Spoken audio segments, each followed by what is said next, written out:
আল্লাহর কোরআন দিয়ে যখন রাষ্ট্র চলবে তখন মডেল মসজিদের ইমামতি কে করবি? আপনাকে মহাদেবপুর মডেল মসজিদ আছে না নাই?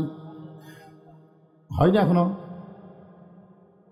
হচ্ছে তো, হ্যাঁ ও বদল কাছে হয়েছে। এখন চিন্তা করেন আল্লাহর কোরআন দিয়ে যখন বাংলাদেশ চলবে প্রত্যেকটা মডেল মসজিদের ইমামতি করা লাগবে উপজেলা চেয়ারম্যানকে। ধরে কোন কি চেয়ারম্যান? সামনে উপজেলা নির্বাচন আছে না নাই? নির্বাচনে যখন ভোট পাবে তখন আপনি বলবেন আপনি কোন মসজিদের ইমাম? আমি তো না তো তো আমরা ভোট দিবার। ভোটের আগে মাইয়া মাহি যুবকেরা বুঝতেছে বোরকা পড়ছে, জোরে কর কি পড়ছে? ওমর ফারুক বলে রাখাল সত্যি যদি ওমরকে দেখতে চাও তাহলে ফজরের নামাজ সামনে কাতার আদায় করা লাগবে। রাখাল ছোট বাচ্চার মতন কান্দে। ওমর ফারুক বলে রাখাল এতক্ষণ হাসলে এখন আবার কান্দ কেন? বলে কান্দার কারণ হলো বারান্দায় নামাজ পড়ি, মসজিদের ভিতরে ঢোকার সাহস পাই না। মসজিদের মধ্যে দামি দামি সাহাবি, ওই দামি দামি সাহাবির মধ্যে আমি রাখাল কেমনে যাই? এদিন আমি বারান্দাত নামাজ পড়ি ভাই। ওমর ফারুক বলে রাখাল রে মসজিদের মধ্যে দামি আর তুমি কম দামি, এই বুঝটা তোমারে দিল কে? মসজিদের মধ্যে দামি তুমি কম দামি এইটা তোমারে বুঝাইল কে? আল্লাহর কোরআনের আইন হলো ইন্না আকরামাকুম ইনদাল্লাহি আতকাকুম। ওই ব্যক্তি সবচাইতে দামি হয় যার কলিজার ভিতরে আল্লাহর বেশি ভয়। আপনারা কি মনে করতেছেন আমি সিয়ারত বসে ওয়াজ করতেছি আমি দামি? আমার মতন বহু বক্তার অবস্থা খারাপ। বর্তমানে হিসাব করে দেখলাম বাংলাদেশের অধিকাংশ বক্তারাই জাহান্নামী হবে। আমি হিসাব করে দিচ্ছি। কি বুঝতেছি? আমি চিন্তা করলাম কে রে ওয়াজ দিয়ে জান্নাতে যাওয়া যাবে? বারবার আমার ভিতর থেকে বলতেছে নোটে লাও। আমি চিন্তা করলাম আমার যে 3টা মেয়ের বাপ হয়েছে, আমি রে 3 মেয়ের বাপ হলে জান্নাতে যাওয়া যাবে? তখন বলতেছে ভালো জায়গা দিয়ে দেওয়া লাগবে। এখন তো হিসাব করে হুজুর বাবাই বলে কি ঠিক আছে? অনিমান বলতেছে নট এলাউড। আমি চিন্তা করলাম জান্নাতে কিভাবে যায়? তখন আপনারা যে ওয়াজ করে টাকা দেন সেই টাকা দিয়ে যারা আমাকে দাওয়াত দিয়েছে নিজের চোখে দেখে দিয়েছে আমি 200 শতক জায়গার উপরে। কয় শতক? 200 শতক। আবার সেদিন কিনলাম 35 শতক। এই 235 শতক জায়গার উপরে মসজিদ মাদ্রাসা ইয়েতিমখানা নির্মাণ করছে। আপনার যে টাকা দেন না সেই টাকা দিয়ে, পৃথিবীর কারো কাছ থেকে 1 টাকা দান সদকা নেওয়া হয়নি। এই টাকা দিয়ে মসজিদ মাদ্রাসা নির্মাণ করার পরে আমার ইমান আমাকে বলতেছে জান্নাত যাবার না পারলেও বারান্দার তোর জায়গা হবে। যদি আল্লাহ রহমত করে তাহলে ভিতরে ঢোকার চান্স হবে। কি বুঝতেছেন? আপনারা নিচে বসে আছেন দেখে আপনারা কম দামি। নিচে দেখবেন মুদির দোকানে গেলে সবচাইতে ওজনের পাথর কিন্তু নিচেই থাকে। 1 কেজি থাকে না? নিচে থাকে না? তার উপর 500, তার উপর 200, তার উপর 100, তারপর 20, উপর যেটা এটা ওজন কোন 20। আর আপনারা হলেন 1 কেজি, আমি হলাম 20 গ্রাম। ভাই টাকা যখন আপনারা সাধারণত বলেন নিচে 1000 টাকা থাকে না? তার উপরে 500, তার উপরে 200, তার উপরে 100, তার উপরে 50, তার উপরে 20, তার উপরে আস্তে আস্তে 5 টাকা। যত উপরে যাবেন ততই দাম কমবে। ইল্লা সভাপতি তাই বলে আপনি আমার ওস্তাদ মনে আছে আমার কথা? জামিলের ছাত্র ছিলাম, আপনার পিছনে 5 ওয়াক্ত নামাজ পড়তাম। আমার সেই হুজুরের গেটে বসে আছে, আমার ভিতরে একটা আলাদা ভয় যাচ্ছে, বুঝলেন? কি মন খারাপ করতেছে? লিল্লাহি তাকবীর। আল্লাহ হুজুরের হায়াত দারাজ করুক, জোরে বলেন আমিন। একটু মনোযোগ দিয়ে শোনেন। রাখাল বলতেছে বারান্দায় নামাজ পড়ি, মসজিদের ভিতরে ঢোকার সাহস পাই না। দামি দামি সাহাবের মধ্যে আমি রাখাল কেমনে যাই? ওমর ফারুক বলে রাখাল রে ওমরকে যদি দেখবার চাও তাহলে বারান্দার থেকে দেখতে পাবা না, সামনে কাতারেই তোমাকে নামাজ পড়া লাগবে। আর ভিতরে দামি তোমারে কে বুঝাইছে? বরং তুমি সামনে কাতারে যাওয়ার চেষ্টা করো। রাখাল মুস্কি মুস্কি হাসে। ওমর ফারুক বলে রাখাল আবার হাসতেছে কেন? বলে এশার নামাজ না পড়ে আমি এশার নামাজ পড়ার পরে আমি বাড়ির যাব না। ওমর ফারুক বলেন রাখাল কেন যাবা না? বলে এসব বলে যদি বাড়ির যাই আর ফজর যদি সামনে কাতার ধরবার না পারি তাহলে উমরে কেমনে দেখব? এশা থেকেই ফজর সামনে কাতারে যাওয়ার চেষ্টা করবো। ওমর ফারুক বলে, রাখাল তুমি বলো তো 5 ওয়াক্ত নামাজের মধ্যে 3 ওয়াক্ত তাড়াতাড়ি, কয় ওয়াক্ত? আসর, মাগরিব, এশা। কিন্তু এশা থেকে ফজর আর ফজর থেকে যোহর এই 2 ওয়াক্ত লম্বা কেন? রাখাল বলতেছে, ভাই আমি তো ঘর পারি না। ওমর বলতেছে, তাহলে শোনো, ফজর থেকে জোহর আল্লাহ লম্বা সময় দেওয়ার কারণ হলো ওই সময়ের মধ্যে মানুষ কাজ কাম করবে, চাকরি বাকরি করবে, ব্যবসা বাণিজ্য করবে। এগুলা করতে গিয়ে শরীরের যে ক্ষয় হবে, এশা থেকে ফজর লম্বা সময় দেওয়ার কারণ হলো ওই সময়ের মধ্যে ঘুম পারলে আল্লাহ ঘুমের কারণে সেই ক্ষয়টা পুরা করে দিবে। তো তুমি যদি এশা থেকে ফজর ধরার চিন্তা করো, তোমার যদি চোখত ঘুম ধরে, রাখাল বলতে ঘুম যদি ধরে মসজিদের মধ্যে ঘুমায় যাবে। যেই কষে মসজিদের মধ্যে ঘুমায় যাবো, ওর ফারুকের চেহারা রক্তের মতন। মসজিদে ঘুম পাড়ার দলিল দে। তুই যে মসজিদে ঘুম পাড়বো তার দলিল লাগবে না? জোরকার লাগবে কি লাগবে না? হ্যাঁ, জোহর না আসলে সবাই চলে গেছে, বুঝলেন? ওরা 3 জন 4 ফ্যান দিয়ে গল্প করতেছে। 1-1 ঘন্টা হয় গল্প ছাড়ে না। ফেরেশতারা বলতেছে, আল্লাহ সবাই চলে গেল, কিন্তু এই 3টাতে ফ্যান ঘুরাচ্ছে মাথার ওপর 4টে। এরা তো গল্প ছাড়ে না, একে রেজাল্ট কি? আল্লাহ বলতেছে, নামাজের পরে যতক্ষণ মাথার উপর ফ্যান ঘুরিছে, এই ফ্যানের কারেন্টের বিল এই 3 জন আলাদাভাবে না দেওয়া পর্যন্ত জান্নাতে যাওয়ার পারবে না। কারণ মসজিদ ওর বাপের ঘর না, ইচ্ছা মতো ফ্যান ঘুরাবে। জোরে কোন কথা, ঠিক কথা কন না কেন? ফাইজা কুদিয়াতিস সালাত ফান্তাশিরু ফিল আরদ। নামাজ হয়ে গেলে আর মসজিদে কোনো গাল গল্প চলবে না। জোরে কোন ঠিক কথা বলেন না কেন? ওমর ফারুক বলে, রাখাল আযানের গুরুত্ব দিও। 5 ওয়াক্ত নামাজের মধ্যে ফজরের আযানের গুরুত্ব সবচাইতে বেশি। আর সালাতু খায়রুম মিনান নাম শোনার পরে এবারে মাঘ মাসে শীত কম না বেশি? আয় হায়, এইবার তো শীত গেল বারে। এই শীতের সময় আর সালাতু খায়রুম নাম শোনার সাথে সাথে যুবকেরা যদি বুকের উপর ল্যাপ ফেলে দেয়, তোষককে যদি একটা লাত্তি মারা থাক, ঠান্ডা পানি দিয়ে উজু করে যখন মসজিদে রওনা দেয়, রাস্তাকে আল্লাহ এই যৌবন বয়সে আজান শোনার পরে ল্যাপ আরো মাথার উপর দিবে, তা না দিয়ে ঠান্ডা পানিতে উজু করে যেই যুবক মসজিদে জামাত পড়বার চায়, এই যুবকের খবর কি? আল্লাহ বলে, ফেরেশতা তোমরা সাক্ষী থাকো, বর্তমান ঠান্ডার মধ্যে যেই যুবক ফজর নামাজ জামাতে পড়ে, ও যদি বদর যুদ্ধের সময় থাকতো, বদরের যুদ্ধে অংশগ্রহণকারী সৈন্য হয়ে যেত। ধরে যান সুবহানাল্লাহ। 5 ওয়াক্ত নামাজের মধ্যে ফজরের নামাজের গুরুত্ব কম না বেশি? জোরে কন। কেউ যদি ফজর নামাজ জামাতে আদায় না করে, ও বাড়িতে পড়লেও মুনাফিক হয়ে যাবে। মুনাফিকেরা 2 ওয়াক্ত নামাজ জামাতে পড়ে না। কয় ওয়াক্ত? একটা হলো ফজর আর একটা হলো এশা। যারাই নামাজ পড়ে কিন্তু জামাতে পড়ে না, কয় ওয়াক্ত? এ কথা কর না কেন ভাইরে, কথা কর না কেন? আপনাকে মসজিদের মুয়াজ্জিন থাকলে বলা যেত ফজরে কয়জন হবে?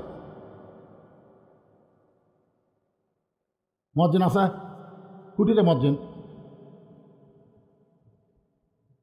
মুয়াজ্জিনের ঠেকা পড়ছে। একটু মনোযোগ দিয়ে শুনবেন।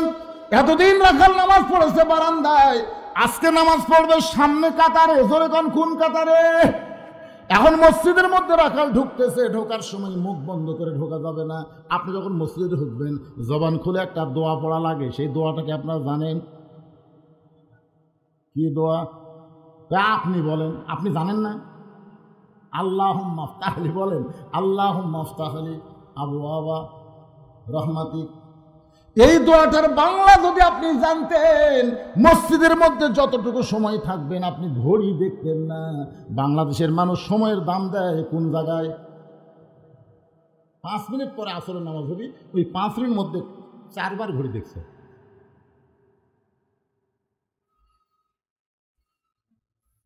চারবার দেখার পরে সাইডে বলবি, কে ভাই আর কয় মিনিট?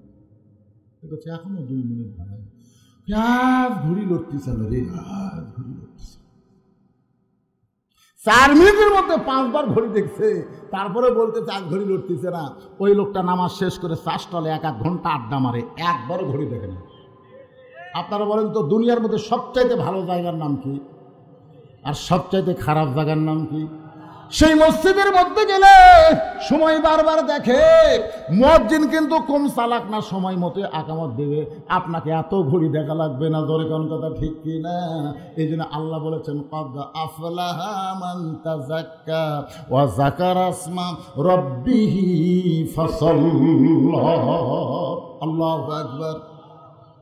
ডান পায়ে রাখাল মসজিদের মধ্যে ঢুকেই সামনে কাতারে যাওয়ার চাই। এতদিন নামাজ পড়েছে কোন জায়গায়? বারান্দায়। সামনে কাতারে যাবার চাই। প্রত্যেকটা সাহাবী নড়ে সরে রাখালকে সামনে যাওয়ার রাস্তা করে দেয়। রাখাল একেবারে মেহরাব বরাবর সামনে কাতারে। ফজরের পূর্বে 2 রাকাত সুন্নত আছে না নাই? ফজরের ফরজের পূর্বে কয় রাকাত? 2 রাকাত সুন্নতের এত দাম, আল্লাহ রাসূল বলেছেন আসমান জমিন বিক্রি করলেও ফজরের 2 রাকাত সুন্নতের সমান হবে না। রাখাল 2 রাকাত সুন্নত পড়ে চুপটি করে বসে আছে। ইতিমধ্যে এক সাহাবী মসজিদের মধ্যে ঢুকে দেখে যাকাত দখল। যাকাত দখল। ওই সাহাবীর নাম হলো ওসমান গনি। জোরেকার নাম কি? ওসমান গনি। কি করে আমার যাকাত কে বসে আছে? আপনারা বলেন তো, শুধুমাত্র ইমাম ছাড়া মসজিদে কারো নির্দিষ্ট জায়গা আছে? তাতে ওসমান গনি কথা বলার পিছনে কারণ কি? বলার পেছনে কারণ হলো আল্লাহর নবী বলেছেন, আমি যখন ইমামতি করব, আমি বরাবর যিনি পিছনে দাঁড়াবে তার নাম হলো আবু বকর। আবু বকর যখন ইমাম হবে, আবু বকর বরাবর যিনি পিছনে দাঁড়াবে তার নাম হলো ওমর। ওমর যখন ইমাম হবে, ওমর বরাবর যিনি পিছনে দাঁড়াবে তার নাম হলো হযরত ওসমান। ওসমান যখন ইমাম হবে, ওসমান বরাবর পিছনে যিনি দাঁড়াবে তার নাম হলো হযরত আলী। আলী যখন ইমাম হবে, আলী বরাবর। এই কথা বলার পরে নবী চুপ হয়ে গেলেন। সাহাবারা বললেন, নবী গো, আলী যখন ইমামতি করবে, আলী বরাবর পিছনে কে দাঁড়াবে? রাসূল বললেন, মা ইয়ানতিকু আনিল হাওয়া ইন হুয়া ইল্লা ওয়াহয়ুন ইউহা।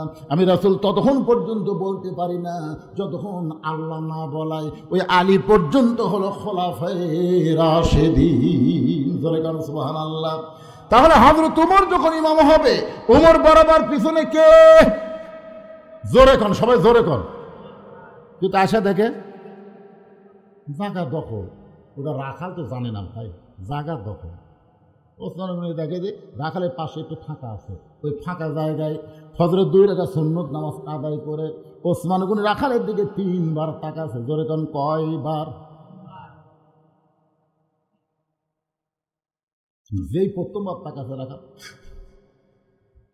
প্রথমবার তাকাতে ওসমান গনি যেই দ্বিতীয়বার তাকাইছে রাখাল, যেই তৃতীয়বার তাকাছে রাখাল লাভ ধরে, বারবার কি দেখিস মিয়া? কি আপনারা বলেন তো, মূর্খ মানুষের দিকে বারবার তাকালে ওই রাগ করবে না? ওসমান গনি মুচকে মুচকে হাসে আর বলে, ভাই তোমাকে কোনোদিন আমি সামনে কাতারে দেখিনি রে, আজকে 3 বার তাকাচ্ছি, তুমি এত গরম হতে গা, তোমার পরিচয় কি? রাখাল বলতেছে, আমার পরিচয় হলো আমি হলাম একজন রাখাল। যেই বলছে রাখাল, ওসমান গনি মুচকি মুচকি হাসে। হাসার কারণ হলো রাখাল যারা হবে তাদের ভাষা নরম হলে চলবে না, রাখালের ভাষা গরম হওয়া লাগবে। ভাষা যদি গরম না হয়, ও কোনোদিন জন্তু জানোয়ারকে কন্ট্রোল করতে পারবে। আচ্ছা, আপনার গরু চড়াতে যায়, যদি গরু আমাদের দিকে যায়, আপনি যদি পিছন থেকে বলেন, বাবা গরু, বাবা গরু, ওদিকে যাস না বাবা, ওই আপনার বাবা কথা শুনে আসবে। আর যদি বলে, এই গরু, গরু কিন্তু মানুষের চাইতেও বেশি শুনবে। তাকে দেখে রাখাল লাঠি ঘুরেছে। ওরে বাবা, প্রত্যেকটা অভিভাবককে হাসির কথা না, প্রত্যেকটা অভিভাবককে আল্লাহ তাআলা রাখালের দায়িত্ব দিয়ে দুনিয়াতে প্রেরণ করছে। প্রত্যেকটা অভিভাবককে রাখালের দায়িত্ব। ধরে কারণ কিসের দায়িত্ব? এখন হয়তো বলবেন, হুজুর আমার তো গরু ছাগল নাই, আমি কিসের রাখালি করব? আপনি চোখ বন্ধ করে দেখেন, আপনার বাড়িতে 45 বছরের একটা গাভী আছে। গাভীর বয়স হলো 45, আর একটা আড়িয়া আছে, আড়িয়ার বয়স হলো 22। আপনার বাড়িতে একটা বকনা আছে, বকনার বয়স হলো 17। আপনার করছেন, হুজুর এই গাভীকে, আড়িয়াকে, বকনাকে, গাভী হলো আপনার বউ, আড়িয়া হলো আপনার বেটা, আর বকনা হলো আপনার মেয়ে। আপনি বলেন তো ভাই, এই 3টার উপরে রাখালি করার দায়িত্ব আছে না নাই? কতক্ষণ আছে না নাই? আল্লাহ কেন বললেন, কু আনফুসাকুম ওয়া আহলিকুম নার? জাহান্নামের আগুন থেকে বাঁচতে গেলে একলা বাঁচলে হবে না, তোমার আহাল পরিবারকে বাঁচার লাগবে। আপনার আড়িয়া রাত 3টা পর্যন্ত আর্জেন্টিনার খেলা দেখে, আর সালাতো খায়রুমের নাম শোনার সাথে সাথে ল্যাপের মধ্যে ঢুকে যায়। এরকম বেটা আছে না নাই? আপনি মসজিদে আসার সময় জানলাতে তাকায় দেখেন, কে রে, পাও নেই মাথাও নেই, বেটা গেল কোথায়? 3টা পর্যন্ত খেলা দেখছে, হই হই করছে, মেসি মেসি মেসি মেসি জিকির করছে, আর আজানের সময় কুটি গেল। মানে আজান শুনবি না দেখে ল্যাপ মাথার উপর দিচ্ছে, পাও বার হবি দেখে টাইনা বুকের কাছে পড়ছে। বাপ আস্তে আস্তে ঘরের মধ্যে গেছে, যে কেবল কম্বল টান দিছে, টান দিয়ে বলছে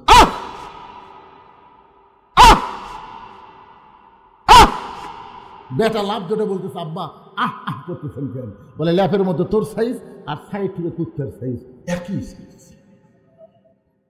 তুই আমার বেটা হয়ে আজান শোনার মধ্যে, আজান শোনার পরে ল্যাপের মধ্যে ঘুম পাড়বি, আর আমি মসজিদে যাবো সেই বাপ আমি না। ওঠ ওঠ। আল্লাহ নবী বলেছেন 7 বছর থেকে তালিম দেওয়া লাগে। কয় বছর? আর 10 বছর থেকে জোর করে দেওয়া। ওঠ, ল্যাপ গরম করতেছে, নামাজের আজান দিতে হুঁশ পাইস না। ওঠ, জোর করে মসজিদে নিয়ে গেছে। হুজুর শুনুন পর দূরে শুনুন আমার কাছে, বাপের কাছে বেটা দিয়ে কাতার সোজা করতেছে, ফেরেশ টাকা আল্লাহ, বাপ বেটার রেজাল্ট কি? আল্লাহ বলতেছে 2 ধনী জান্নাতি। আপনি 17 বছরের বুক না, আপনার মেয়ের দিকে আপনি তাকে দেখেন তো, ওই যে ফাতেমা না পরিমণি? এই রাইগাল লোকের, আপনি বলেন আপনার মেয়ের দিকে আপনি তাকাই দেখেন তো, ওই কি ফাতেমা হচ্ছে না পরিমণি হচ্ছে? বাবা হিসাবে আপনার দেখার দরকার আছে না নাই? দরকার আছে না নাই? ফাতেমাকে, ও মায়েরা বোনেরা শোনেন, গভীর রাত্রে হযরত আলীকে বুকের মধ্যে নিয়ে কাঁদতেছে। আলী বলে, ফাতেমা কান্দার কারণ? বলে, আল্লাহ আমার দোয়া কবুল করছে। আলী বলে, বিবি রে, আল্লাহ দোয়া কবুল করলে কেউ কান্দে নাকি? ফাতেমা বলে, স্বামী কি দোয়া কবুল করছে আপনি কি শুনবেন না? আলী বলে, ফাতেমা কি দোয়া বলো? বলে, আল্লাহ তাআলা আমার পর্দাকে কবুল করেছে, রাতের অন্ধকারে পর্দার মধ্যে আমার মৃত্যু হবে। আলী বলে, ফাতেমা রে, যে সারা জীবন পর্দা করে চললো, পর্দার মধ্যেই আল্লাহ তার মৃত্যু দিবে, এখানে আশ্চর্য হওয়ার কি আছে? ফাতেমা বলে, স্বামী গো, সেই মৃত্যুটা কবে হবে আপনি কি শুনবেন না? আলী বলে, ফাতেমা, মৃত্যুর কথা কেউ বলতে পারে না। ফাতেমা বলে, স্বামী গো, আল্লাহ পাক আমাকে জানাইছে আজকে গভীর রাত্রে ফাতেমার মৃত্যু হবে। গাছের গোড়া কাটলে গাছটা যেমন ঠাস করে পড়ে যায়, হযরত আলী তেমনি পড়ে গেলেন ঘরের মাঝায়। মা ফাতেমা মুস্কি মুস্কি হাসে, স্বামীর মাথাটা উরাতের উপরে নিয়ে কপালে একটা চুমা খায়। ওগো স্বামী, এমন করে আপনি পড়লেন কেন? আপনি কি জানেন না এই দুনিয়া থাকার জায়গা না, আসলে যাইতে হবে? আপনার যারা আমার সামনে বসে আর শুনতেছেন, বলেন তো দুনিয়া কি থাকার জায়গা? তাহলে সবাই আমার সঙ্গে বলেন, আসলে যাইতে হবে। আমি চলে যাব, যাওয়ার পরে আমার 3টা চাওয়া আপনাকে পুরা করা লাগবে। আলী কান্দের বলে, ফাতেমা, দুনিয়াতে গরিব ছিলাম বলে তুমি কিছুই চাইলা না, মরার পরে তুমি কি চাইবা ফাতেমা? বলে, 1 নম্বর চাওয়া হলো রাতের অন্ধকারেই আমাকে কবর দেওয়া লাগবে। 2 নম্বর চাওয়া হলো আমার জানাজার কোনো ব্যবস্থা করবেন না। 3 নম্বর চাওয়া হলো আমার লাশটা খাটনিতে তুলবেন না, কারণ খাটনি কান্দে নেওয়া আর 4 জন মানুষ আমার নাই, আমার দেহের ওজন দুনিয়ার কোনো মানুষ বুঝুক, এইটা ফাতেমা কোনোদিন কল্পনা করেনি। আপনি শুধু আমার কান্দে করে নিয়ে জান্নাতুল বাকির পূর্ব কোণায় সবুজ রঙের একটা বাতি জ্বলবে, ওই বাতি বরাবর আমাকে দাফন করবেন। আলী কান্দে করে নিয়ে জান্নাতুল বাকির পূর্ব কোণায় ফাতেমারে দাফন করার পরে আল্লাহর কাছে বলতেছে, আল্লাহ আমার ফাতেমাকে তুমি কবুল করে নাও। দোয়া করার পরে তাকায় দেখে সামনে কয়েকটা পুরাতন কবর দেখা যায়। এইমাত্র ফাতেমার কবর দিল, সেই নতুন কবর গেল কোন জায়গায়? পুরাতনের মধ্যে নতুন খোঁজে, কিন্তু আলী আর ফাতেমার কবর পায় না। খুঁজতে খুঁজতে কান্দার বলে, আল্লাহ আমার ফাতেমার কবর কোন জায়গায়? আমি নিজের হাতে দাফন করলাম, সেই কবর আর কেন চোখে বলে না? আল্লাহ বলে, আলী রে, ফাতেমা পর্দানিশী, আমি আল্লাহ জোহরা ডিগ্রি দিয়া ফাতেমার কবরটাকে কিয়ামত পর্যন্ত পর্দা করে দিয়েছি। তাহলে আপনার মেয়ে কি বানাবেন? ফাতেমা না পরিমণি? পরিমণি বোঝেন? আমার যুবকেরা বুঝতেছে, বাংলাদেশের একটা নায়িকা লুঙ্গি পরে ড্যান্স দেয়, ধরে কান কি পরে সেই নায়িকা আগে কিন্তু সর্বপ্রথম ক্ষমতা বলছে আমার পেটত বাচ্চা আছে, আগে বাচ্চার খবর দেয়, তারপরে হলুদ দেয়, তারপরে বিয়া হয়। আপনার মেয়ে কোন পর্যায়ে আছে আপনি একটু তাকায় দেখেন তো। ওই যদি প্লাজো পরে হাই হিল করে কিলকিল করে ঘোরে তাহলে বুঝবেন মরছেন। আপনি নবীর মতন বলতে পারবেন না, ও ফাতেমা তুই মনে করিস না তোর বাপ আল্লাহর নবী বলে তুই জান্নাতে যাবি। তোর বাপ আল্লাহর নবী হয়েছে, তুই জান্নাতে যাবি? জান্নাতে যাবার গেলে জান্নাতের আমল করে জান্নাতে যাওয়া লাগবে। নিজের মেয়েকে বলার দরকার আছে না নাই? নিজের ছেলেকে বলার দরকার আছে না নাই? দরকার আছে না নাই? ওসমান গনি মুচকি মুচকি হাসতেছে। রাখাল বলে হাসো কেন? বলে হাসার কারণ হলো তোমার ভাষা গরম হওয়ার পিছনে কারণ হলো তুমি রাখাল। ভাইরে কোনোদিন তোমাকে সামনে কাতারে দেখি নাই, আজকে সামনে কাতারে দেখার কারণ কি? রাখাল বলতেছে দেখার জন্য। দেখার জন্য ওসমান গনি বলতেছে দেখার জন্য কয়ে বারান্দার নামাজ পড়ি। আজকে আসলে দেখার জন্য যাচ্ছি, দেখা হলে আমার ঠেকাও পড়েনি এই কষ্ট করে এই জায়গাটা, কারণ বারান্দার নামাজ পড়ার মজাই আলাদা, সালাম ফিরালি দেওয়া যায়। আর এটি থেকে বার হতে হতে কাম সারা। অনেক মুসল্লি কিন্তু বারান্দায় নামাজ পড়তে পছন্দ করে, করে কি করে না? আগেই যায় কিন্তু সামনে যায় না। যদি বলা হয় ভাই সামনে না না না না হুজুর হুজুর আপনি জান হুজুর, জানি তো তুই ফাওয়াইলুল মুসাল্লি। রাখাল বলতে আজকে দেখা হলেই চলে যাব, আর কোনোদিন সামনে কাতার আসবো না। ওসমান গনি ছোট বাচ্চার মতন কান্দে। রাখাল বলে আপনার কান্দার কারণ কি? বলে কয়েক বছর হলে সামনে কাতারে নামাজ পড়তে যে ভাই, এখন পর্যন্ত দেখতে পাইলাম না, আর তুমি আজগাই এসে আজগাই দেখবা। এইটা শোনার পরে আমার চোখ দর দর করে পানি পড়তেছে। রাখাল বলে কান্দিস না রে, কান্দিস না, তোর চোখের পাওয়ার কম, এই কারণে তুই দেখতে পাস না। আমার হাতটা ধর, আমি দেখবো এবং তোমাকে দেখায় দিব। রাখাল দেখতে চায় হযরত ওমরকে, আর ওসমান দেখতে চায় নামাজের মালিক আল্লাহকে। গানটা যারা পারেন তারা পড়েন, আর না পারলে খেলে আমারটা শোনেন। হাদিসে আছে বিস্তারিত, হুজুরি কলব ব্যতীত করছেন কালেও নামাজ তোর হবে না। তবে কেন গাও জুয়ারি, মানুষকে দেখাও নামাজ পড়ি, ও তোমার সিদ্ধ বীজে সুফসল ফলবে না। আজও কেন আল্লাহর নামাজ ধরতে পারলা না? আনতা আবুদুল্লাহ কান্নাকা তারাহু ফাইল্লাম তাকুন তারাহু ফাইন্নাহু ইয়ারাকা। ওসমান গনি রাখালের হাতটা খপ করে ধরছে। সুবহানাল্লাহ। ধরে বলতে আল্লাহ রে, নিজের যোগ্যতায় পারিনি আল্লাহ, আজকে একটা পাশি নিজেও দেখবে আমাকেও দেখায় দেবে। আল্লাহর কোরআন বলে ওসমান ইয়া আইয়ুহাল্লাযীনা আমানু তাকুল্লাহা ওয়া কুনু মা'আস সাদিকিন। সবাই বলে আল্লাহু আকবার। এখানে আল্লাহ কি বলতেছে? যারা আমাকে বিশ্বাস স্থাপন করেছো, আল্লাহর ভয় যদি কলিজার মধ্যে রাখতে চাও, ওয়া কুনু মা'আস সাদিকিন, একটা সত্যবাদীর তোমরা সাথী হও। আপনার বলেন তো বাংলাদেশের জমিনে সত্যবাদী কারা? বর্তমানে হক কথা বলার অপরাধী যারা জেলের ভিতরে আছে, এরাই হলো সত্যবাদী। জোরে কোন কথা ঠিক কি না? আমার মতন ফ্যাসটা বক্তা কিন্তু সরকার ধরবি না, জানে ডাইরেক্ট কিছুই কয় না, অ্যাঙ্গেলে মার দেয়, ধরা দরকার নেই। কিন্তু তারা ডাইরেক্ট মারে, এইগুলা বেড়াত হচ্ছে। তাহলে সত্যবাদী মামুনুল হকের যদি সঙ্গী হবার চান, তাহলে বেড়া থাকলে হবেই না ভিতরে ঢোকা লাগবে? কেউ ঢুকতে চায় না। আমরা মনে করছিলাম ছোটবেলায় সাইদি হুজুর জেলের ছেলে, জেলের তালা ভাঙ্গে নিয়ে আসবি। মামুনুল হক যখন গরম গরম বক্তব্য দিত, প্রত্যেকটা মাদ্রাসার তাল বেলেন যে গরম হতো, মনে করছিলাম ধরলে জেলের তালা ভাঙবি। ওরে বাবা রে, আমার এলাকায় এক লোক ভোটের আগে কবরের মধ্যে ঢুকে আছে, মানে পুলিশের ভয়ে, ধরে খান কারো ভয়ে।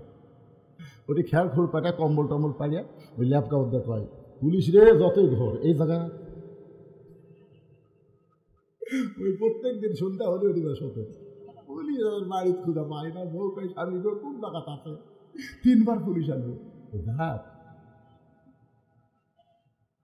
আল্লাহ আজরাইলকে কষে যা তো পুলিশের পোশাক পরে যা, তা আজরাইল পুলিশের পোশাক পরেছে, বলবি কে রে আব্দুর রেখে কে রে ভাই, এই জায়গার তো খোঁজ কে দিল? ভাই রে আমি পুলিশ না রে, আমি আজরাইল।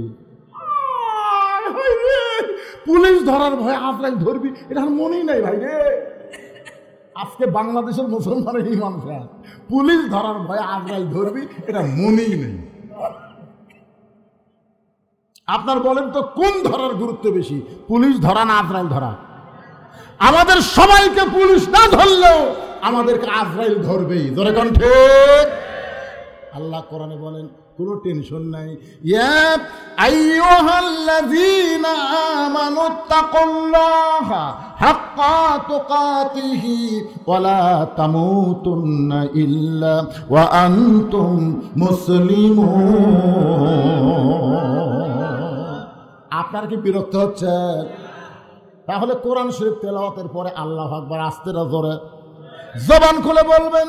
ওসমান গনি রাখালের হাতটা ধরে বসে আছে, কিছুক্ষণ পরে নামাজের যখন সময় হয়ে গেল জামাতের, এমন সময় মুয়াজ্জিন আকামত শুরু করেছে। আপনার বলেন তো মুয়াজ্জিন যখন আকামত দেয়, আকামত দেওয়ার পর আর বসে থাকা যাবে?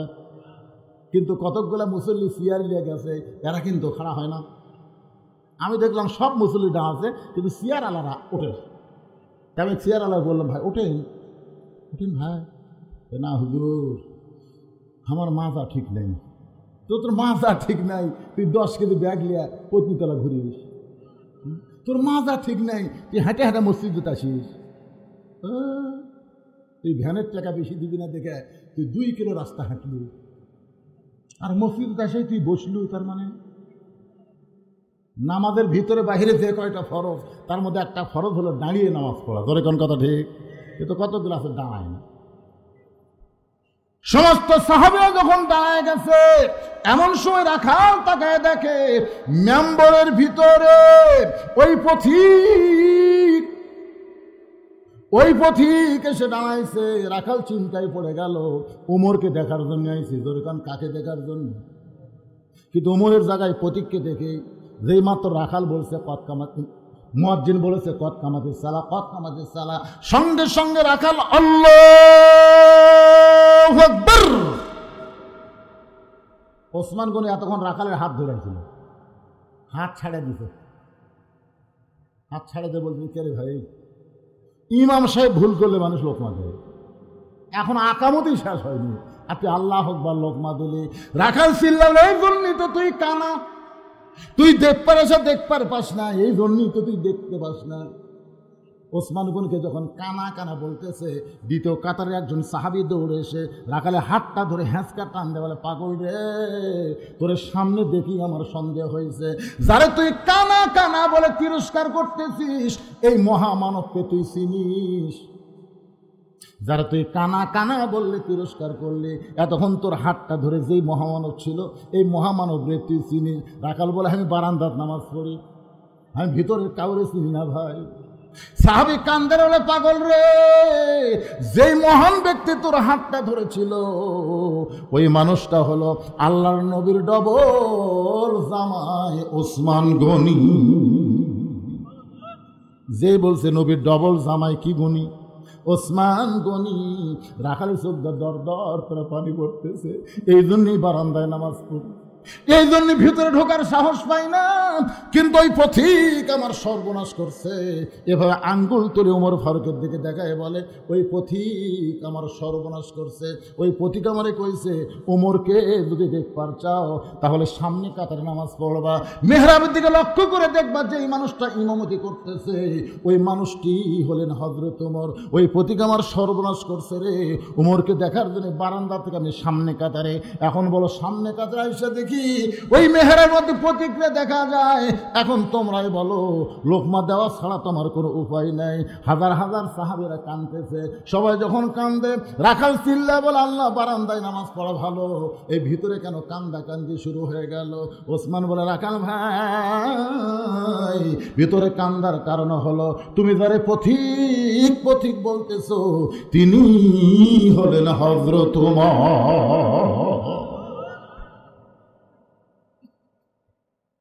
গাছের গোড়া কাটলে গাছটা যেমন ঠাস করে পড়ে যায়, রাখাল তেমনি পড়ে গেলেন মেহরাবের ভিতর।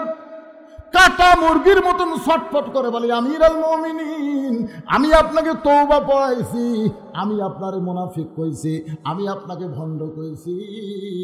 এত কথা বলার পিছনে এই অধম রাখালকে আপনি কিছুই বলেননি। আমি আপনারে তওবা পড়াইছি, জোরে কান কি পড়াইছি? আমি আপনারে মুনাফিক কইছি, ভণ্ড কইছি, অদম রাখালকে আপনি কিছুই বলেন নাই।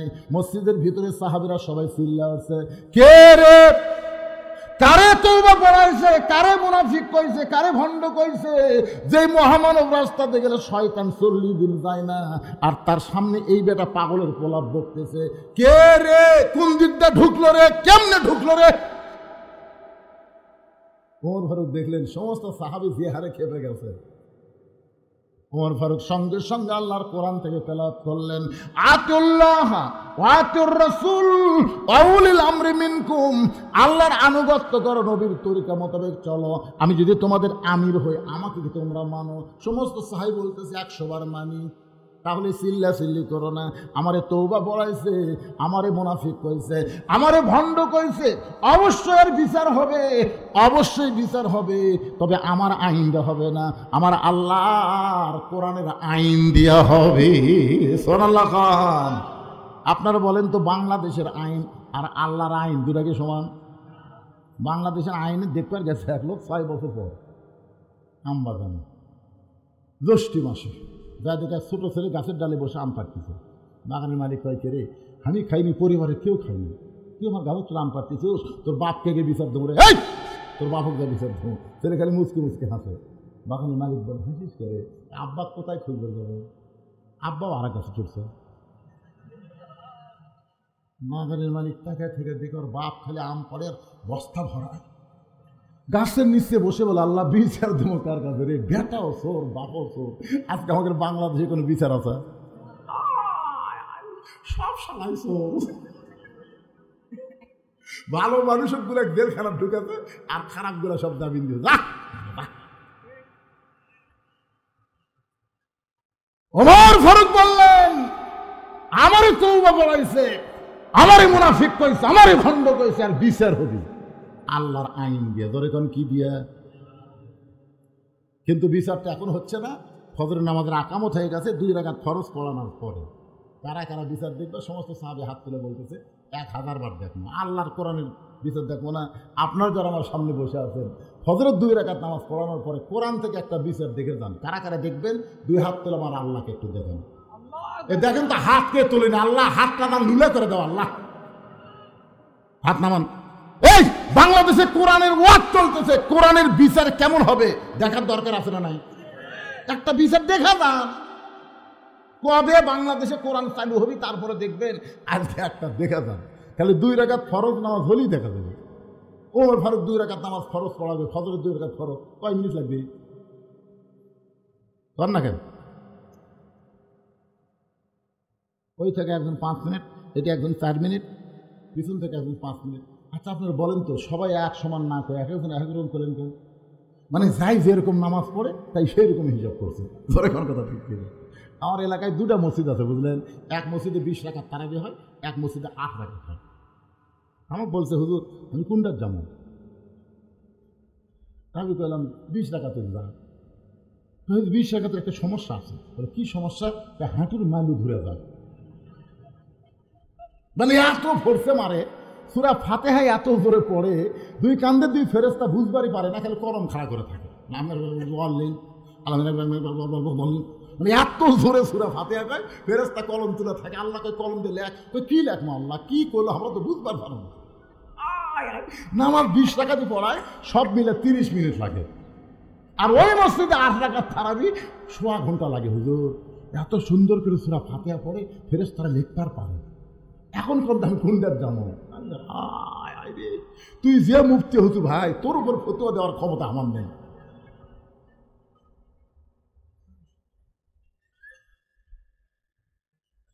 এখন আপনারা বলেন, ওমর ফারুকের ফজরের 2 রাকাত ফরজের ইমামতি করতে কয় মিনিট লাগবে?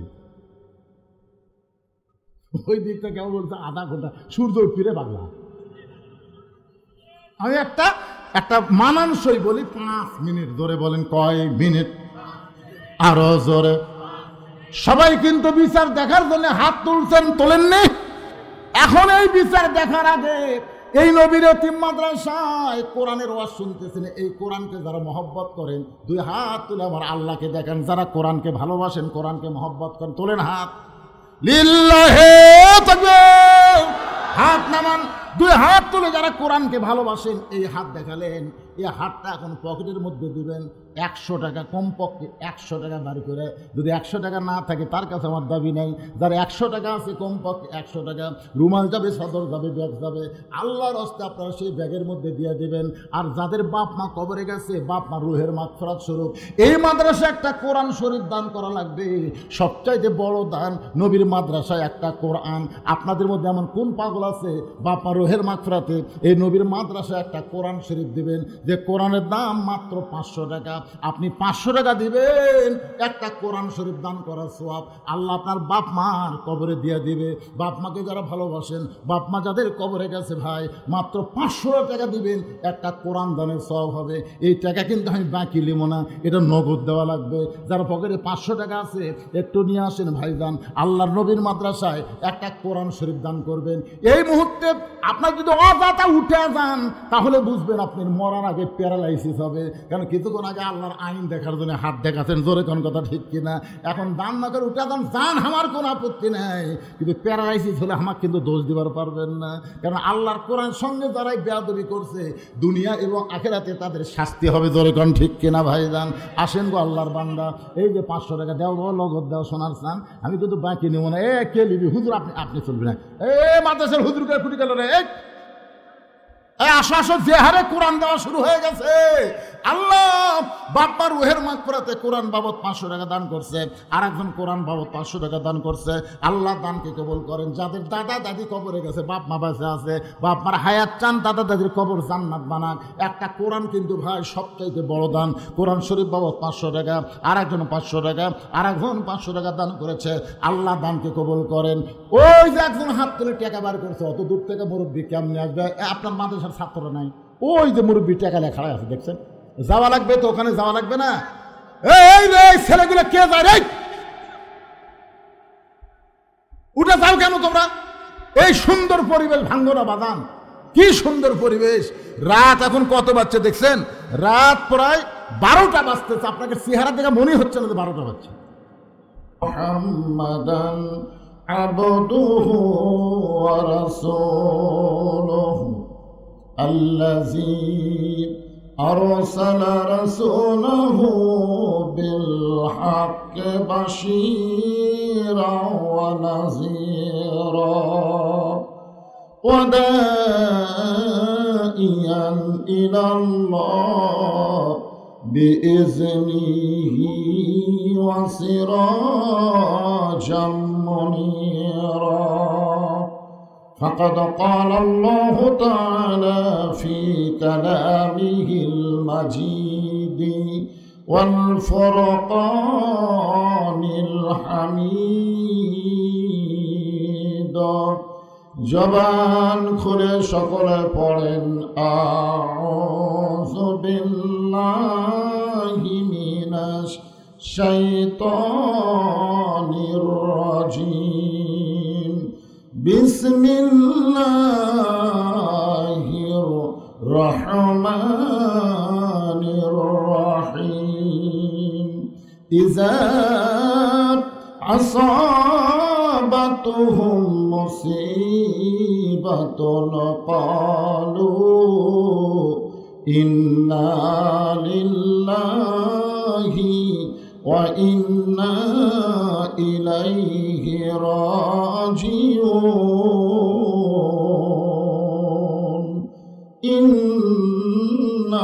ইন্নাল্লাহা ওয়া মালাইকাতাহু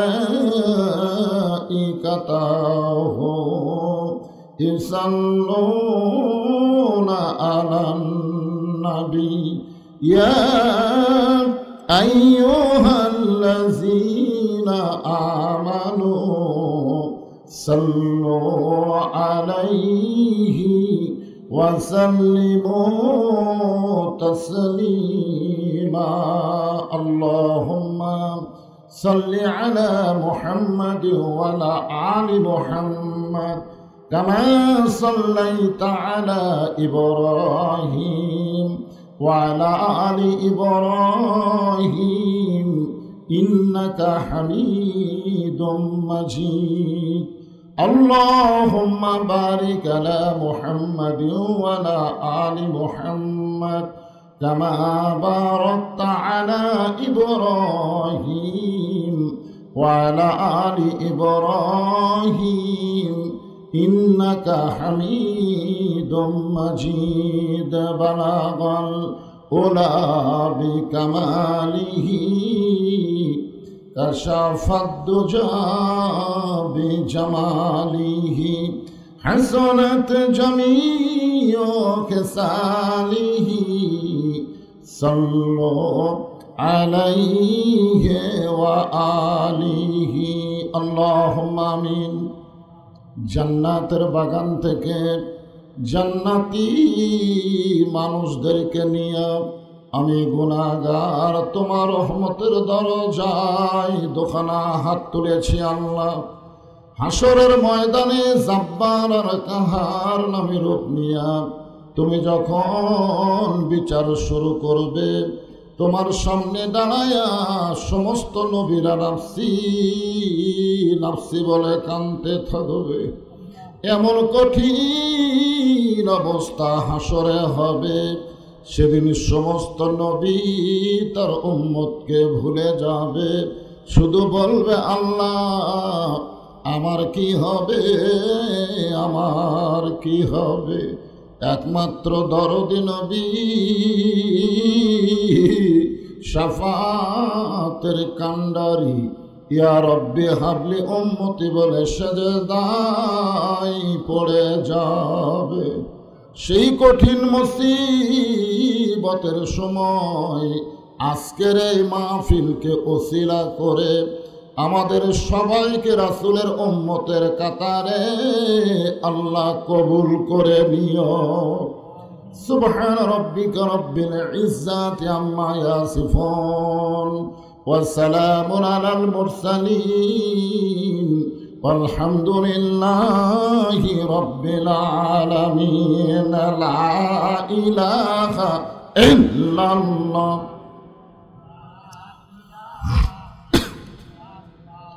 মহব্বতে আল্লাহর জিকির করতে কৃপণতা করা যাবে না, জবান খুলে লা ইলাহা ইল্লাল্লাহ। চাঁদ সূরজ আর গ্রহ তারা আল্লাহ নামের পাগল পারা। চাঁদ সূরজ আর গ্রহ তারা আল্লাহ নামের পাগল পারা। আমার আল্লাহ নামের এতই দয়া, আল্লাহ নামের এতই মায়া, লুকিয়ে রাখছেন হে আল্লাহ জোরে লা ইলাহা ইল্লাল্লাহ। ইল্লাল্লাহু ইল্লাল্লাহ ইল্লাল্লাহু ইল্লাল্লাহ লা ইলাহা ইল্লাল্লাহ লা ইলাহা ইল্লাল্লাহ। যার দিলে আছে আমার আল্লাহর ভয়। কার ভয়? অন্তর থেকে বলা লাগবে। বর্তমান বাংলাদেশে আল্লাহর ভয়ের চাইতে অন্য কারো ভয় আমাদের ভিতরে আছে না নাই? সব ভয় কলিজা থেকে বের করে দিয়ে জবান খুলে বলেন যার দিলে আছে আল্লাহর ভয়, আল্লাহ আল্লাহ সব সময়। আহার নিদের ভালো লাগে না, এই দুনিয়া ভালো লাগে না, ভালো লাগে শুধু আল্লাহ। লা ইলাহা ইল্লাল্লাহ লা ইলাহা লা ইলাহা ইল্লাল্লাহু মুহাম্মাদুর রাসূলুল্লাহ।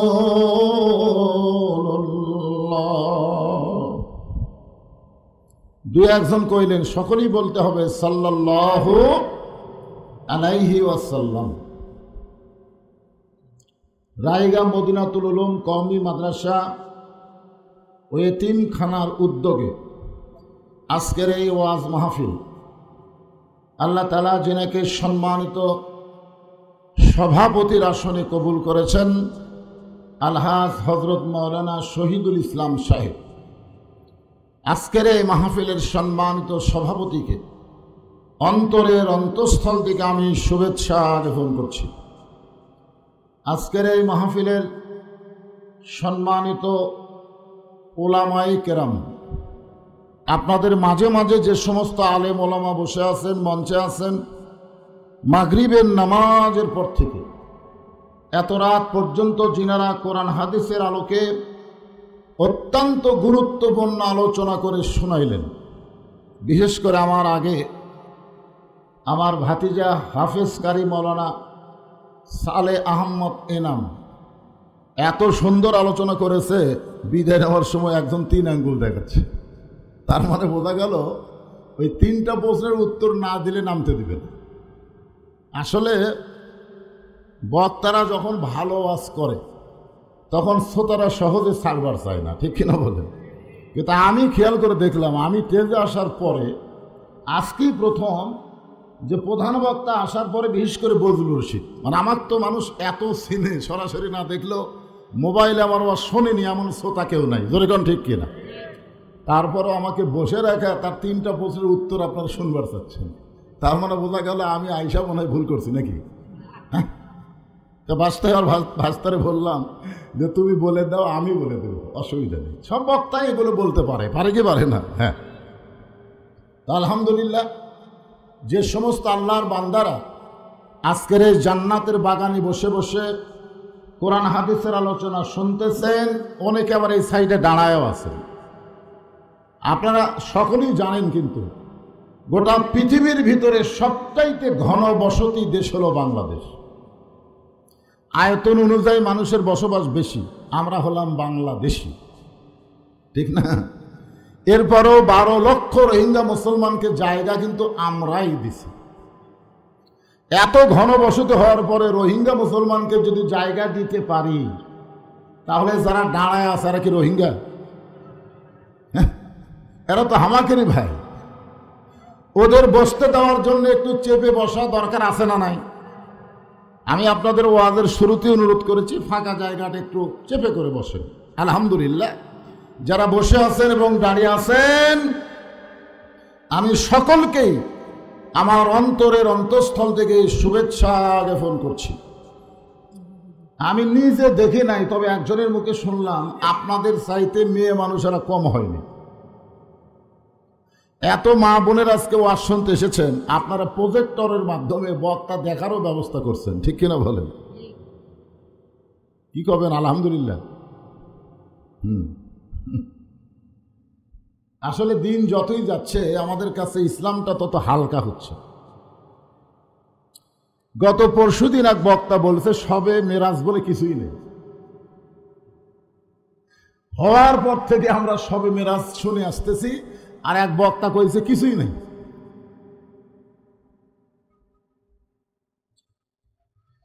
দিন দিন ইসলামটা আমাদের কাছে এত হালকা হচ্ছে। মেয়েরা দাবি করছে বক্তা না দেখলে আমরা আর শুনবো না।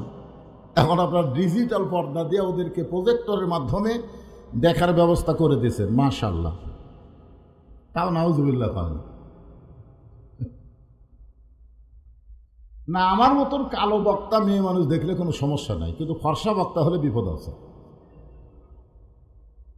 আমি এই ডিজিটাল পর্দা দেবেন আপনারা, এই কারণে কিন্তু কালো মানুষ কালো পোশাক পরি, যে পর্দার মধ্যে আমার যেন ভূতের মতন দেখায়। আপনার বলেন তো, রাস্তা দিয়ে কোনো মেয়ে মানুষ যদি কালো বোরকা পরে যায়, কোনো মরদ মানুষ তার দিকে তাকায়? মানুষ না পেট গিরে। তো বক্তারাও যদি কালো বক্তা আবার কালো পোশাক পরে, মেয়েরা কিন্তু শুনবে, বক্তার দিকে খুব একটা তাকাবে না। এই হিসাবে অসুবিধা নেই। যে সমস্ত মায়েরা পর্দার অন্তরালে বসে আলোচনা শুনতেছেন, আমি তাদেরকেও শ্রদ্ধা জ্ঞাপন করে এই মুহূর্তে জানতে চাচ্ছি আপনারা সকলে কেমন আছেন? আলহামদুলিল্লাহি রব্বিল আলামিন।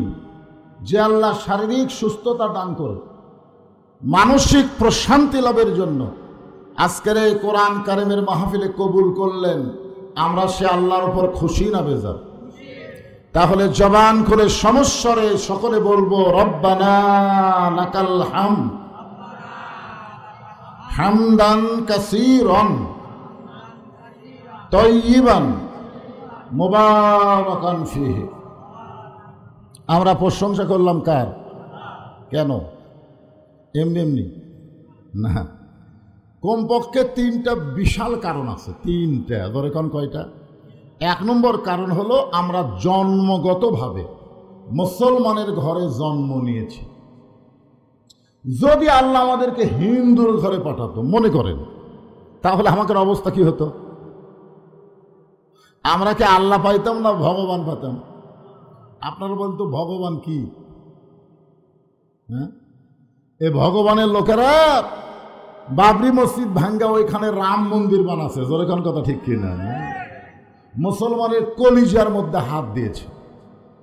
বাংলাদেশের মুসলমান নামাজ না পড়লেও মসজিদকে জীবনের চাইতে বেশি ভালোবাসে।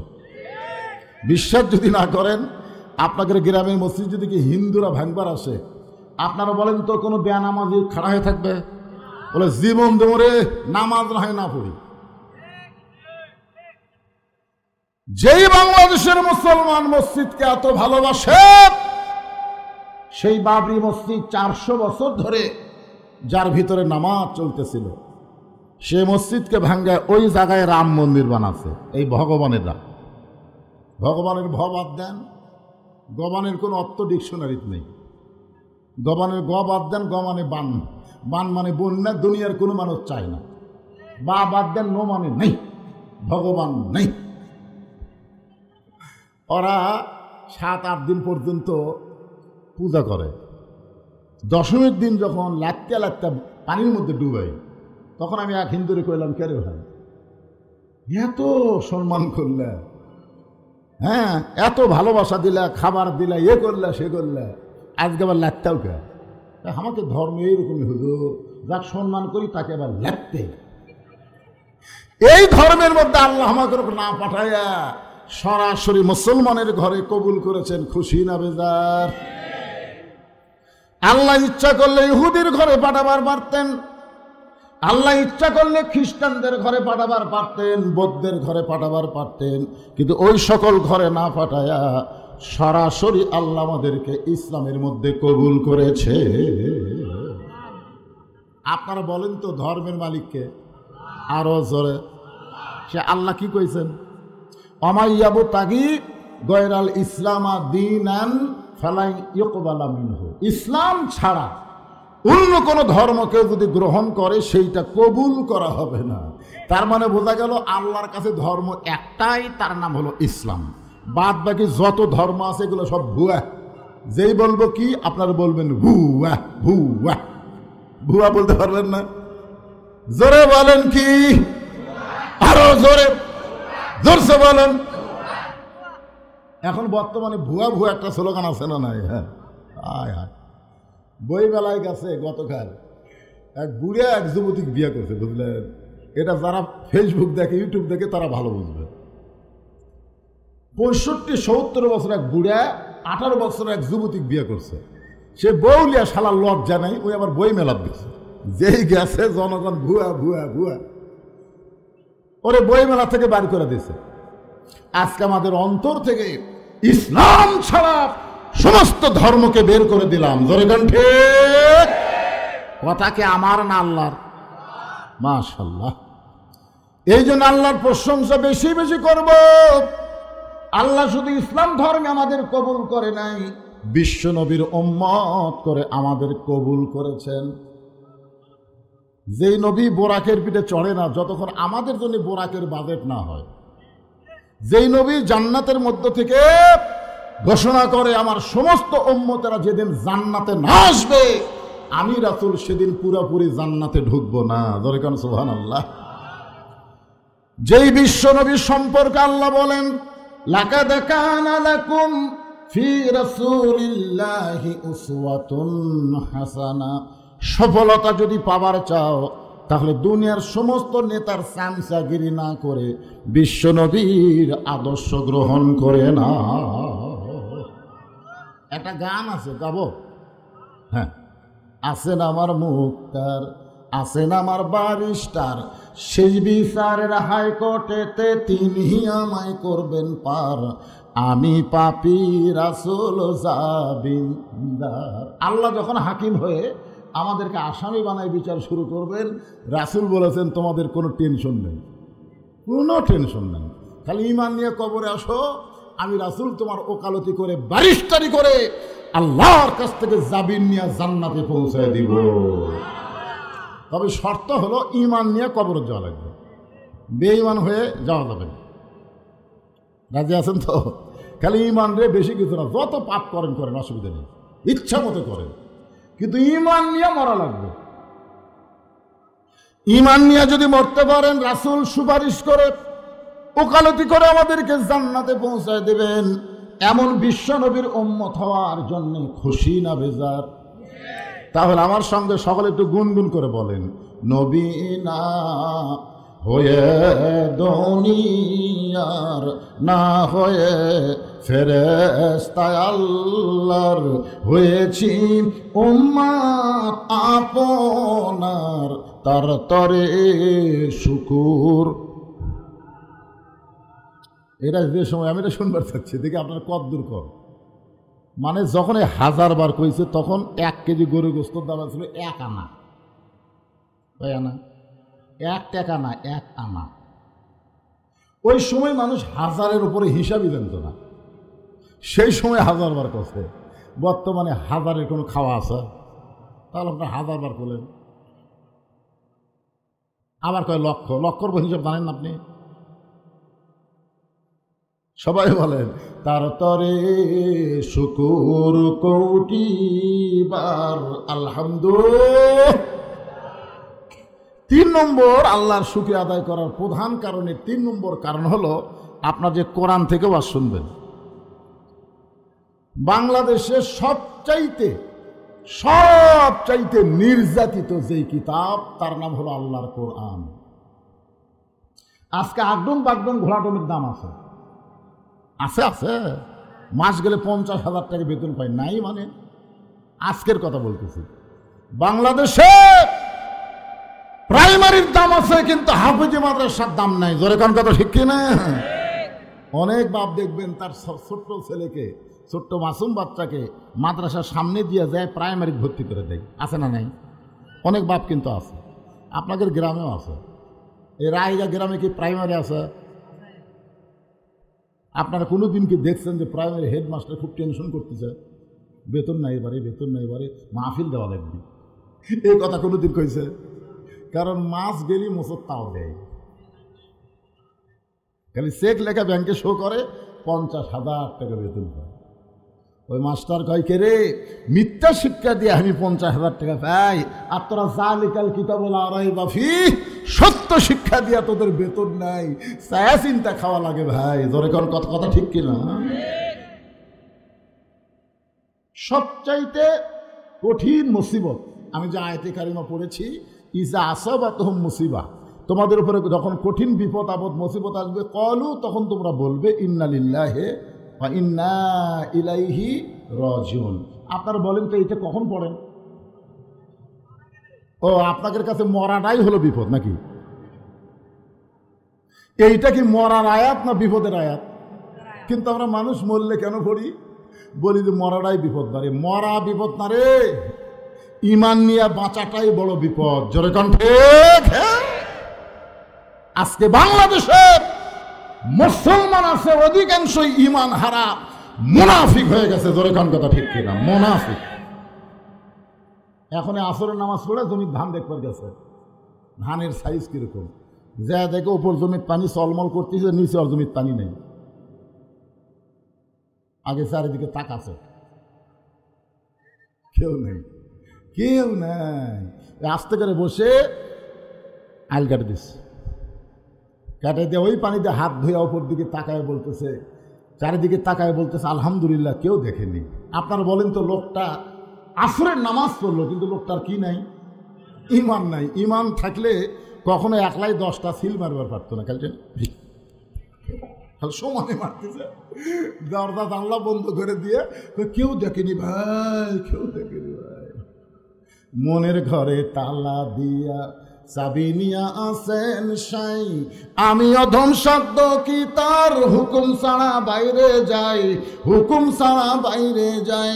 মনুরে তোমার দুই কান্দে দুই মোহরি, লেখিতেছেন ডায়েরি, দলিল দেখে রায় দিবে, টাকা পয়সার নাই কারবার। সবাই বলেন আছেন আমার মুক্তার, আছেন আমার ব্যারিস্টার, শেষ বিচারের হাইকোর্টেতে তিনি আমায় করবেন পার, আমি পাপী তিনি জামিনদার। যে কোরআন থেকে আপনাদের তাফসির শোনানো হবে ইন্না লিল্লাহর উপরে, এ কোরআন সম্পর্কে 3টা স্বীকারোক্তি দেওয়া লাগবে। কয়টা? 1 নম্বর হলো এই কোরআনে কোনো সন্দেহ, এই কোরআনে কোনো গোজামিল, এই কোরআনে কোনো ধোঁকা। তাহলে এই কোরআনে সন্দেহ নাই, গোজামিল নাই, ধোঁকা নাই, সেই কোরআন বাদ দিয়ে কার আইন মানতেছে?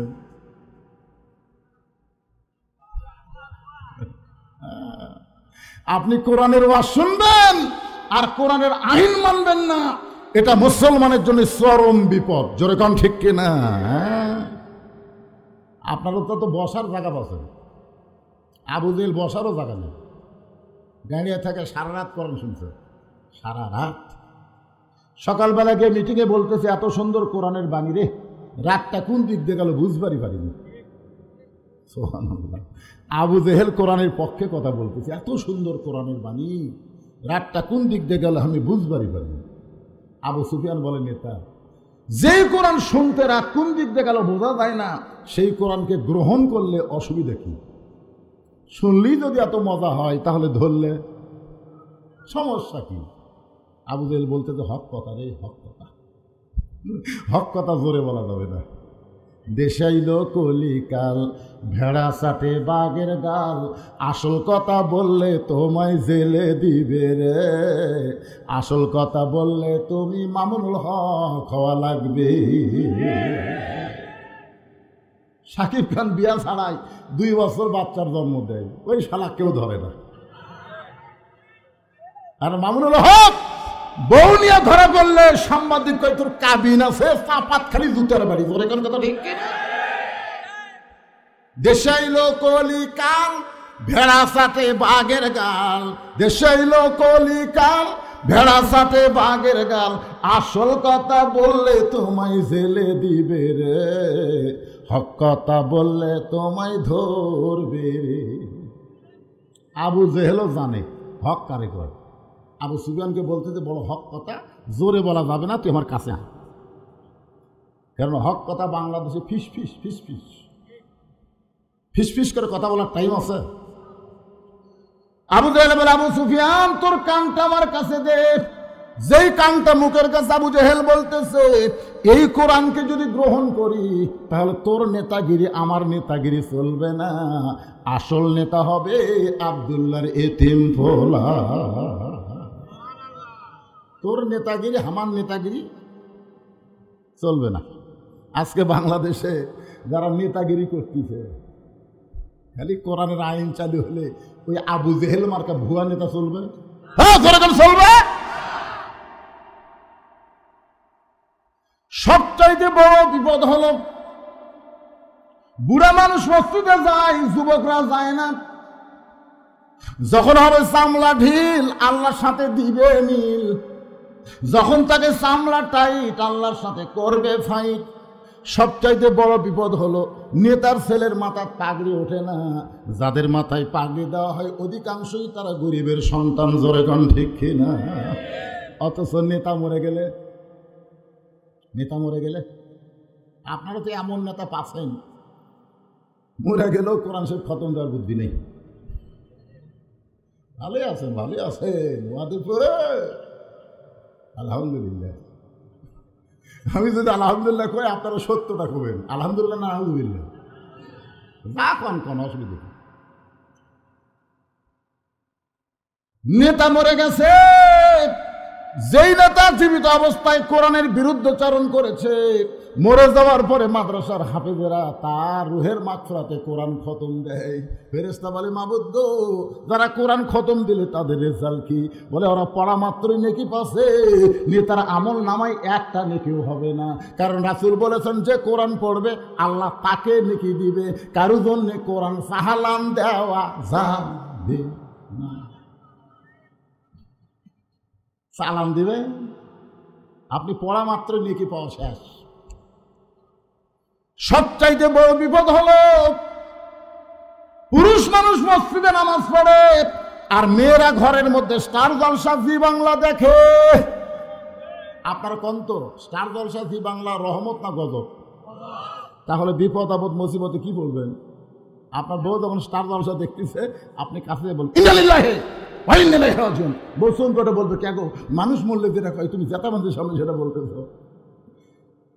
আপনি একটা বেপর্দা মেয়ে দেখেন, ইন্নালিল্লাহ পড়েন, কারণ বেপর্দা মেয়ে দেখা মানে যুবকদের ইমান মরে যাওয়া। ধরে কোন কথা ঠিক আসেন। ইন্নালিল্লাহর পরে একটা সুন্দর তাফসির করে আপনাদের বর্তমান প্রেক্ষাপটে শুনাই। আসলে কোরআন অতীত যুগের খালি কিতাব না, কিয়ামত পর্যন্ত সকলের সর্বাপ। এজন্য আল্লাহ কোরআনে বলেছেন অনুনাজ্জিলু মিনাল কুরআনি মা হুয়া শিফাউ ওয়া রাহমাতুল লিল মুমিনিন। এর বাংলা অর্থ হলো সব সমস্যার সমাধান আপনার বলবেন দিতে পারে আল কোরআন। বলতে পারবেন না হয়ে যান, সব সমস্যার সমাধান কোরআনের পক্ষে একটা স্লোগান দিলেও আল্লাহ আপনাকে জান্নাত দিবার পারে। আপনারা স্লোগান সবাই দিচ্ছেন না, দিবে না।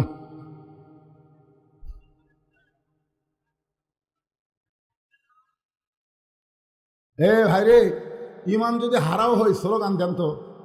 কোরআনের পক্ষে স্লোগান দিতে কার কার আপত্তি আছে? হাত তোলেন দেখি। না না, আমি কি কইছি আপত্তি বুঝবার পারেননি, গলা খাকারে দেন। সব সমস্যার সমাধান আল কোরআনের আলো। ঘরে ঘরে জ্বলে হবে না, না সংসদেও না। হ্যাঁ, এইবারে কছে অ্যাঙ্গেলে মার। বর্তমান প্রেক্ষাপটে ডাইরেক্ট মার দেওয়া যাবে না, অ্যাঙ্গেলে মার দেওয়া লাগবে। তোর এখন কথা ঠিক খেয়ে নেই। অ্যাঙ্গেলে মার হলো সব জায়গায় জালো। আপনার বলে সব জায়গার মধ্যে সংসদ আছে না নাই? আল কোরআনের আলো, কোরআন হাদিস যেখানে, দুনিয়ার মুসলমান লিল্লাহি তাকবীর। এখন আসেন ইন্না লিল্লাহর উপর আমরা তাফসীর শুনব। ইন্না লিল্লাহ মানুষ মরে গেলে কেন পড়ি, আর বিপদে পড়লে কেন পড়ি না? এটা আমাদের জানার অবকাশ আছে না নাই? জানার দরকার আছে না নাই? যে কোরআন থেকে ওয়াজ শুনতেছেন, এই কোরআন যদি বাংলাদেশে চালু হয়ে যায়, হাফিজি মাদ্রাসার জন্য ফকিরের মতন আদায় করা লাগবে না। সমস্ত প্রাইমারি ভাঙ্গা দিয়া হাফিজি মাদ্রাসা কোরআন চালু করে দিবে। জোরে কোন কথা ঠিক কিনা? এখন বলেন প্রাইমারি আলারা কি এটা চাবে? জোরে গান চাবে। যখন করোনা শুরু হলো তখন সব প্রাইমারি বন্ধ হলো, একটা হাফিজি মাদ্রাসা বন্ধ হয় নাই। এক নেতা প্রধানমন্ত্রীকে বলল, প্রধানমন্ত্রী ও হলো নাস্তিক। জোরে কোন কি? প্রধানমন্ত্রীকে বলতেছে যে বাংলাদেশের প্রাইমারি বন্ধ হয়ে গেল, অথচ হাফিজি মাদ্রাসা বন্ধ হলো না কেন? কারণ প্রাইমারির ছোটো বাচ্চা, হাফিজি মাদ্রাসারও ছোটো বাচ্চা। প্রাইমারি যদি বন্ধ হয়ে যায় হাফিজি মাদ্রাসা বন্ধ করা লাগবে। প্রধানমন্ত্রী মুসকি মুসকি হাসে। নেতা বলে হাসেন কেন? বলে হাসার কারণ হলো প্রাইমারি নাপাক আর হাফিজি মাদ্রাসা হলো পাক। করোনা কোনোদিন পাকের কাছে যাবে না, না পাকরেই করোনা ধরবে। এই কারণে করোনা থেকে বাঁচতে গেলে সরকার নিয়ম করেছিল হাত ধো। ধরে কোন কি ধো? কিন্তু যারা কোরআন পড়ে তারা খালি হাত ধোয় না, লা ইয়ামুসুহু ইল্লাল মুতাহহারুন। যতক্ষণ পর্যন্ত পবিত্র না হবে ততক্ষণ পর্যন্ত আল্লাহর কোরআনকে স্পর্শ করা যাবে না। আল্লাহর কোরআনকে স্পর্শ করতে গেলে যদি পবিত্র হতে হয়, সেই কোরআনকে যদি বাংলার মানুষ গ্রহণ করে, তাহলে মানুষগুলোর চরিত্র কেমন হবে? চরিত্র কেমন হবে আমি আপনাদেরকে বুঝাই, ফুলের সাথে তুলনা করে কাম হবে। চরিত্রটা কেমন হবে একটু মনোযোগ দিয়ে শোনেন। এই পৃথিবীর সবচাইতে খারাপ মানুষ ছিল হযরত ওমর, সবচাইতে খারাপ মানুষ, কারণ নবীকে হত্যা করার জন্য নাঙ্গা তরবারি, খোলা তরবারি হাতত নিয়েছিলেন। এই কোরআনের পরশে আল্লাহ সেই খারাপ মানুষকে সবচাইতে ভালো মানুষ বানায়া দিলে। হযরত ওমর এক সময় বাংলাদেশের মতন ৯৬টা দেশের খলিফা, এই বাংলাদেশের মতন ৯৬টা দেশের খলিফা, খুব মনোযোগ দিয়ে শুনবেন, বাংলাদেশের মতন কয়টা আল্লাহর কোরআন দিয়ে রাষ্ট্র চলে। হযরত ওমর মসজিদের মেম্বরে বসে খুতবা দিচ্ছেন। খুতবা মানে আমি যেরকম ওয়াজ করতেছি ঠিক সেই রকম বক্তব্য দিচ্ছেন। এমন সময় একজন সাহাবী দাঁড়িয়ে বলে, ইয়া আমিরুল মুমিনিন, আপনার বক্তব্য শুনবো না। ওমর ফারুক বললেন, আমার অপরাধ কি? বলে, আমাদেরকে খাটো পাঞ্জাবি দিয়ে আপনি লম্বা জুব্বা পরে খুতবা দিচ্ছেন, আমাদেরকে খাটো পাঞ্জাবি দিয়ে আপনি লম্বা জুব্বা পরে খুতবা দিবেন, যতক্ষণ জুব্বার কাহিনী না বলবেন ততক্ষণ আপনার খুতবা শুনবো না। আজকে এমপি যদি ভাষণ দিবার চায় আর একজন যদি বলে আপনি তো ভোটে এমপি হন নাই, আপনার ভাষণ আমরা শুনবো না, সঙ্গে সঙ্গে পুলিশের ধরবে। ধরে কোন কথা ঠিক কি না? কি বুঝতেছেন ভাই? বিয়া না করেই যদি সন্তানের বাপ হয়, আপনারা কি কর? আর ভোটটা পেয়ে যদি নেতা হয়, আপনারা কি কর? যা বলেন বলেন, পরে বলেন, এখন বলার দরকার নেই, খালি বুঝিয়া যান। একটু মনোযোগ দিয়ে শুনবেন। ওমর ফারুকের চোখটা দরদর করে পানি পড়তেছে। এমন সময় আব্দুল্লাহ ইবনে ওমর ৬ লক্ষ হাদিসের হাফেজ, ৩০ পারা কোরআনের হাফেজ, জোরে কোন সুবহানাল্লাহ। অর্ধ পৃথিবীর খলিফার সন্তান, ৬ লক্ষ হাদিসের হাফেজ, আবার ৩০ পারা কোরআনের হাফেজ। বাবার পাশে দাঁড়ায় বলতেছে, নবীর সাহাবীরা রে, তোমরা খাটো পাঞ্জাবি হলেও নতুন কাপড় পরে নামাজ পড়তে এসেছো, কিন্তু আমার পরনের দিকে তাকায় দেখো, আমার পরনে কিন্তু নতুন জামা নাই। সাহাবীরা বলেন, আব্দুল্লাহ, আজকে জুমার দিনে নতুন জামা না পরে তুমি পুরাতন জামা কেন পরলা? আব্দুল্লাহ বলতেছে, আমি যদি নতুন জামা পরতাম আমার বাবার জুব্বা লম্বা হতো না। গভীর রাত্রে দুনিয়ার সবাই যখন ঘুমায় গেছে, এমন সময় আমার বাবা আমার দরজায় গিয়ে ডাকতেছে, আব্দুল্লাহ রে, একটু দরজা খোল। আমি দরজা খুলে তাকায় দেখি বাবা একটা পাঞ্জাবি নিয়ে দাঁড়ায় আছে। আমি খুশি হয়ে বললাম, বাবা, বাইতুল মালতে একটা পাঞ্জাবি আমারে দেওয়া হয়েছে, আবার গভীর রাত্রে আর একটা দিবার আইছেন। ওমর কান্দার বলে, আব্দুল্লাহ, ইন্নাল্লাহা ইয়ামুরুকুম আন তুআদ্দুল আমানাতি ইলা আহলিহা ওয়া ইযা হাকামতুম বাইনান নাস আন তাহকুমু বিল আদল। আব্দুল্লাহ রে, এই পাঞ্জাবি আমার ভাগে পড়ছে বাজান, এত খাটো পাঞ্জাবি গায়ে দিয়া আগামীকাল খুতবা কেমনে দিব? তোর পাঞ্জাবিটা আমারে দান করে দে, তোরটা আমারটা মিলে আমি লম্বা জুব্বা বানাবার চাই।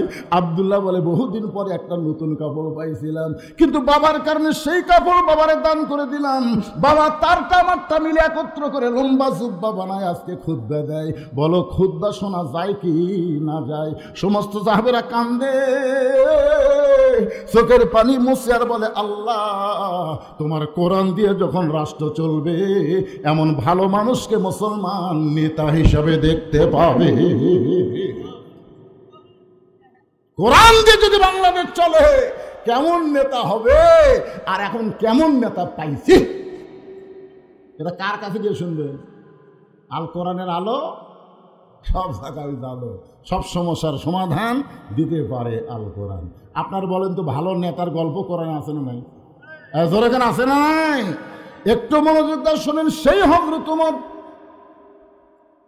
আল্লাহর কোরআনকে রাষ্ট্র চালানোর কারণে মানুষের চরিত্রটা কেমন হয়েছে, কোরআনকে যখন বাংলাদেশ চলবে তখন বাংলাদেশের চিত্রটা কেমন হবে। যুবকেরা, আজকে তোমরা নামাজ না পড়াও মুসলমান হয়েছ। বর্তমান প্রধানমন্ত্রী শুধুমাত্র নামাজের জন্য 564টা মডেল মসজিদ বানাচ্ছে। আপনারা বলেন তো, মডেল মসজিদ বানানোর কারণ কি? আরো জোরে কোন কি কারণ? নামাজের জন্য এতগুলো মসজিদ বানালো, কিন্তু মসজিদে সুন্দর মসজিদ গো, কিন্তু মুসল্লি নাই। আমার এলাকার কিছু লোক 201 গম্বুজ মসজিদ দেখতে গেছিল, ওইটা টাঙ্গাইলের মধ্যে, টাঙ্গাইলে, হ্যাঁ টাঙ্গাইলে গোপালনগর থানায়। তো দেখে বলতে, হুজুর আপনি দেখছেন? হায় রে, আরে কি রে, 201 গম্বুজ হুজুর। আমি বললাম মসজিদ দেখছি হুজুর। তুই কোন সময় গেছিলি? দুপুরবেলা, জোহরের নামাজ। আর সালাম করতে ওই নামাজ পড়েনি, মসজিদ দেখিছে।